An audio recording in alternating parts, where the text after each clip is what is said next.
Yes, these are your rights as a domestic worker or a maid here in Saudi Arabia. Subscribe to my channel. By names of Raquel, currently working in Saudi Arabia, my Ugandan by nationality. And for those who subscribed already, thank you so much. Today, I'm showing you your rights as a maid, and this must be done by your boss. It is a must. 1. Paying your salary in time. The rule says, pay the domestic worker his agreed wage and dues in cash or by check, and shall be documented in writing. Yes, your boss must pay your salary by cash or by check. And after paying you, there must be something written. There must be a document written to show that you have received your salary, and you must sign against it. Don't just sign things that you don't know, my dear. You must read through the thing you're going to sign. And if you don't know how to read Arabic, ask them to write in English so that you can understand and sign what you understand. Yes. Then another point, provide adequate housing for the domestic worker. You have the right for housing. You must have a room for yourself as a maid and a bathroom for your privacy and health. It is not good for you to sleep under the corridors, to sleep in corridors or sleep under the steps. It is dangerous for you. When winter comes, you will be affected. When it is hot, of course, still it is not good for you. So your employer must provide a good housing, a good room for you, for your privacy, and good resting. Then another thing is rest. You must have enough rest. Your employer must provide rest for you. Yes, this is well stated that the employer should provide or should allow the domestic worker to enjoy daily rest for at least 9 hours a day. 9 hours a day. It is your right, it is my right as a domestic worker to rest 9 hours a day. And always remind your boss that, please, I need to rest. I'm tired. Yes. Another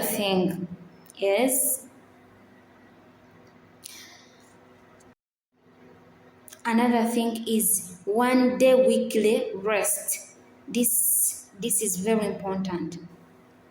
Yes, the article is clearly saying that the domestic worker is permissible to obtain a one-day weekly rest as agreed by the parties in the employment contract. Yes.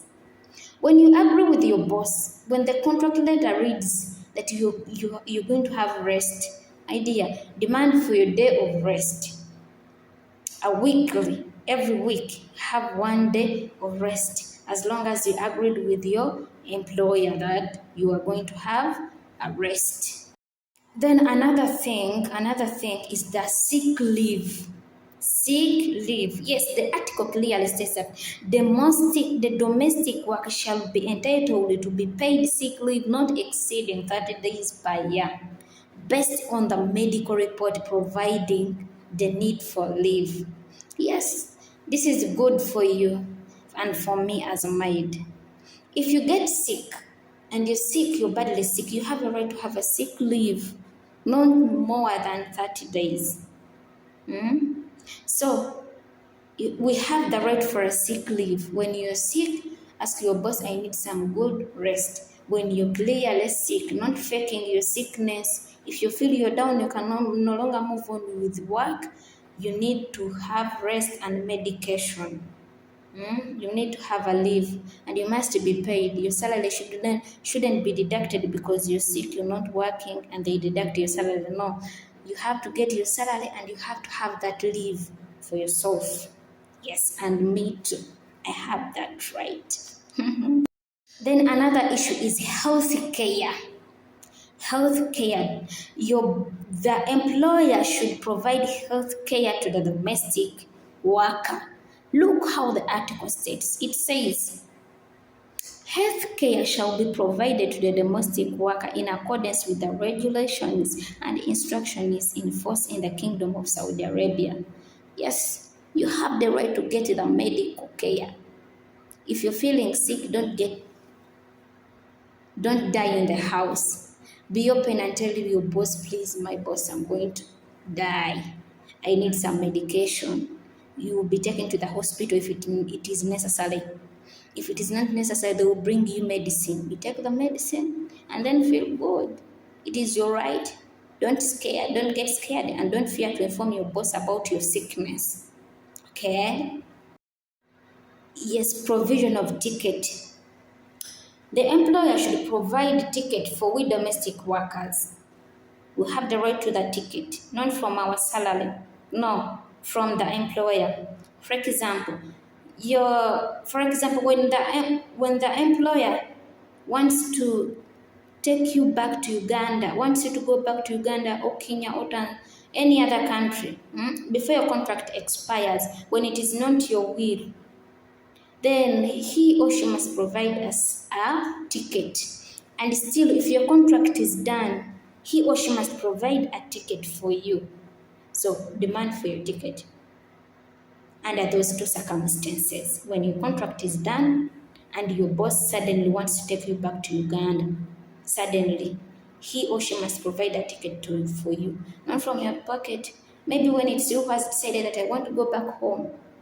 But if it's the decision of your employer, then he or she must buy a ticket for you. Then another thing is, when does the contract expire? The contract expires when the house maid dies or the domestic work dies. When the domestic work dies, the contract expires immediately. When the employer dies, the contract expires immediately.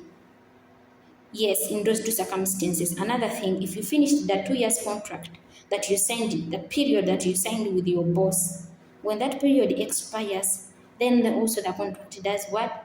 Expires. So that's when the contract expires. So your boss should not cancel your contract anyhow. You too, you must not cancel your contract anyhow. 3 months, 4 months, 5 months, you're canceling contract. For what? For what? What excuse will you give? Be careful and be serious. Yes, that is it. Thanks for watching. Wait till in the next video.